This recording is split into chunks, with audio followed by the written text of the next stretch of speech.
Hello friends, welcome to my channel. Today I am bringing you 5 new and exciting entitled parent stories. Keywords include tire change, vegan restaurant, bullying, mall escalators, and computers usage after closure. Just sit back, relax, and enjoy. Entitled mom demands her son use computers after closure. A little backstory. I am 16 and I am a teaching assistant at the school I had recently finished at. My college course was 3 days a week, so I had 2 days off. One of these days I work. So the school is very small with only about 100 students. This means everyone knows each other and the school is renowned for the friendly nature of the school and teachers. There is a larger than usual ratio of disabled children at the school, so I do spend a lot of time with some of these select students. So it's the end of the day and I'm locking the library, mostly used for computers, and a year 7, we'll call him John, comes up to me and asks if he can stay in the library while he waits for his sister to finish an after-school club. I know him well and spend a lot of time with him as he has Asperger's syndrome and needs one-to-one teaching often. I say, "Hi John, sorry, the library is closed now until tomorrow, but Mr. Smith is doing after-school club in the playground. I think he's playing football." John is happy with this and runs off. I collect my things and I am about to leave when I see John being dragged down the corridor by EM, who I haven't met. "Why can't John play in the library while we wait for his sister?" she says in a somewhat aggressive tone. "I'm sorry, but we close the library at 4 because there isn't any to supervise the children. There is an after-school club outside and John is more than welcome to join in." I assume she understands, but when I try to walk past, she stops me and asks, "Why can't you let John stay? He behaves himself." Taken aback slightly, I tell her, "I know John is very well behaved, but I'm afraid we can't leave him unsupervised." EM doesn't like this. "Excuse me?" I'm confused, so look at her as if to say, what? At this point, she loses it. "You don't know my son and you don't know what he needs. He deserves to use the library if he wants to." At this point, I can tell John is extremely uncomfortable and he clearly is happy playing football, or soccer if you're American. I reply by telling her that I know John very well and teach him one-to-one frequently, that I can't make an exception. At this point, she goes after me. "I want to talk to a real member of staff. You aren't old enough to tell me what to do and you certainly aren't mature enough." My phone went off and I knew it was my girlfriend calling from the car park, as she would pick me up after work as I couldn't drive yet. "1 second please," I say to EM and answer the call and tell her I'll be a couple of minutes. EM is visibly furious. "You are far too young to be a teacher. Glued to your phone, you're supposed to be working." I told her that I had finished my shift and was going to have to ask her to leave the premises if she continued. "Do you know who you're talking to?" This makes me mad, but I contain myself for John's sake, who is currently slowly moving away from EM. "I am the head of the parent guild." Of course she is. Thankfully, the headmistress came out of a nearby classroom before I lost my cool. She had heard all of it. "Hello John," she said with a beaming smile. This lit up John's face. "Mr. Smith is looking for you. Why don't you go to after-school club?" I contain my urge to laugh as EM splutters over words, trying to both insult me and maintain her image to the headmistress. I put on the fakest smile and say to her good night, and she huffs and leaves, with John running ahead of her. Not the most exciting story, but the satisfaction I had saying that was immeasurable. The icing on the cake was going out to the car park to see my girlfriend waiting, holding her phone up. I had forgot to hang up and she heard the whole thing. We still laugh about it. Also, EM was removed from the parent guild. Entitled parent tries to bully us out of a skate park. So a little backstory. This happened some years ago. I live in the part of my city where many upper middle class families move to from the countryside. Most of them have young children and the parents themselves haven't usually adjusted to the city life. This usually means that they are quite entitled and often forget to think about other people. Me, the legendary dwarf boner. EM entitled mom. EF entitled father. MF my friend. So me and my friend were at our local skate park. Right next to the skate park is a big soccer field where there is usually a junior practice in the afternoon. The parents come to watch and dump their small kids with their scooters to the skate park while they watch the practice. This time it was no different and we were forced to basically play the babysitters so the kids wouldn't hurt themselves by running in front of us. So we sessioned the skate park for a bit until my friend is forced to bail to avoid running over a 4-year-old kid. MF. Effing hell. I could have ran over you. Can you please wait for your turn? The kid runs off crying, and soon enough a soccer mom with a face as red as a tomato comes storming towards us. EM. What do you think you're doing? You could have killed my child. Me. Calm down. He wasn't hurt. You need to watch over your kid if you want to make sure he doesn't hurt himself. EM.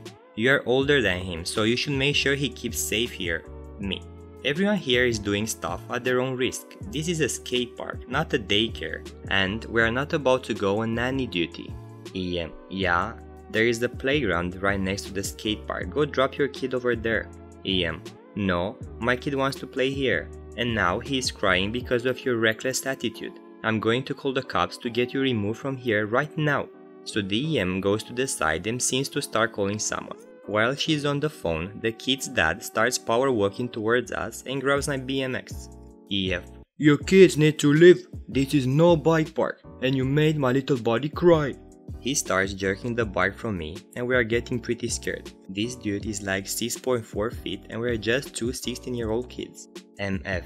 Hey, knobhead, leave my friend alone. The father lets go of my bike and goes and pushes my friend.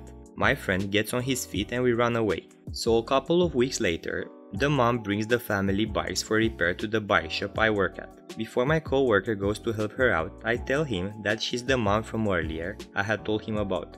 He goes to the front, tells the mom that the bikes will be ready in about 3 weeks, and then proceeds to bill them for every little thing he could. If I remember correctly, the final total for the 4 bikes repaired was about $600.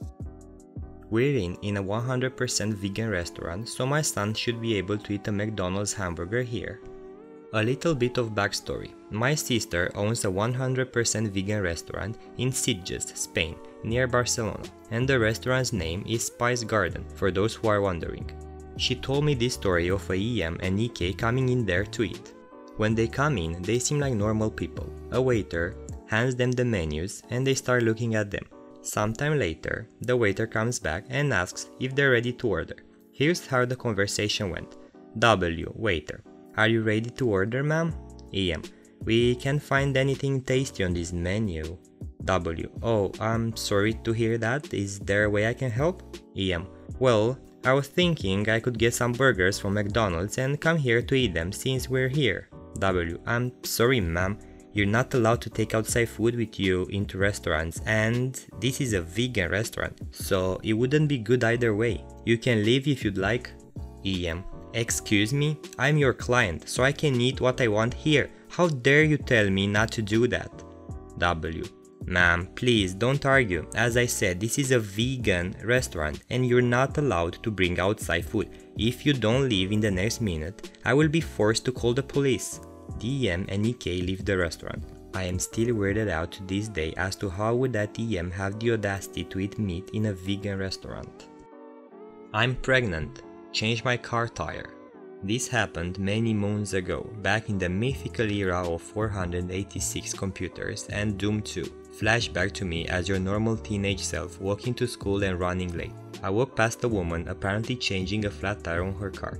As I'm minding my business and in a rush, I walk past, only to feel a soft tug on my arm. I turn around too.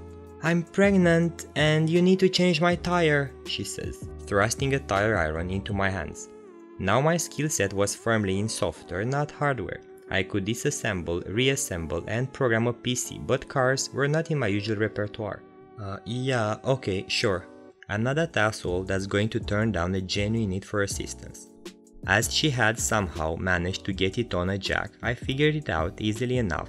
Loosen some screws, swap the tire, get everything tightened up again, but someone at some point had decided to coat what I think is called the lug nuts with a copious film of automotive's grease.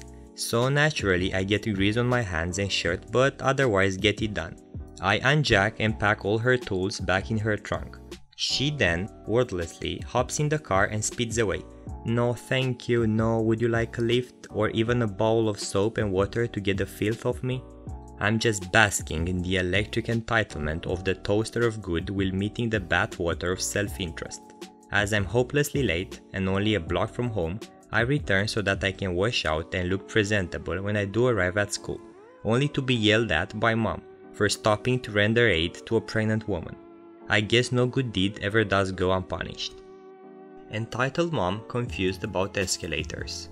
Background. I was at the mall yesterday that has 2 floors. There is a middle section of the mall that has an up escalator and a down escalator with a Starbucks store in the middle. However, the store is not that tall, so you can see the escalators on both sides. All I'm going to say is I seriously hope what I saw was not real, but by the way people were staring, I think it was real. Characters: EM, entitled mom. SJ, security guard. Age, husband of entitled mom. Know me? I didn't talk because I was so flabbergasted at this story my mouth dropped to the floor. EM, why are these stairs preventing me from going upstairs? SJ, that's the down escalator, ma'am. They're used to bring people downstairs. EM, but I want to go up these stairs. SJ, take the escalator just over there, no more than 10-20 steps. EM, but that's too far. Why don't you change the direction of the escalator? It's too far to walk, and I have to go to my baby upstairs. SJ, where's your child? EM, upstairs with my husband, duh. Now, change the direction of the escalator. SJ, I can't. EM, it won't be that hard. SJ, you could have been upstairs by now if you just used the up escalator. Let's not waste any more time and go up the up escalator. EM, I want to speak to the manager. SJ, he's literally going to say the same thing. Husband now appears on top of escalator with the kid being neutral going down the down escalator. H, honey, what's going on? EM, this man won't change the stairs. H, what do you mean? EM, the stairs are going the wrong way. H, there's a set of stairs right there that are going up. EM, as if she sees it for the first time. Oh, thank you, honey. Goes to escalator and rides up with child. At this point, I leave, so I don't know what happens afterwards. There we go, guys. That was everything I had for today. I will be back tomorrow with a new video. Let me know which subreddit you would like to see here on my channel. Also, don't forget to leave a like if you have enjoyed this video and subscribe. Peace.